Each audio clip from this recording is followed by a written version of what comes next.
নমস্কার। আমি আজকের অনুষ্ঠানের সহযোগী হিসেবে আছি। আজকের অনুষ্ঠানে কোজাগরী প্রকাশনীর কর্ণধার অভিষেকটা দে দিদিভাইয়ের সহযোগী হিসেবে আছি।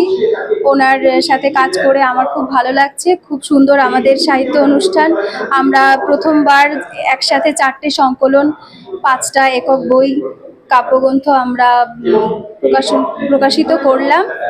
আর আগামীতে আরো অনেক ভালো কাজ আমরা করতে চাই, দিদিভাইয়ের সাথে থাকতে চাই। আমরা একত্রিতভাবে সাহিত্য সফরে আরো এগিয়ে যেতে চাই, উন্নতি করতে চাই। আমিও লেখালেখির সঙ্গে যুক্ত আছি, সাহিত্যকে ভীষণভাবে আমি ভালোবাসি। আমারও আজকে একক বই স্বপ্নে বাঁচে মন প্রকাশিত পেল কোজাগরী প্রকাশনীর হাত ধরে। দীপালি মোদক।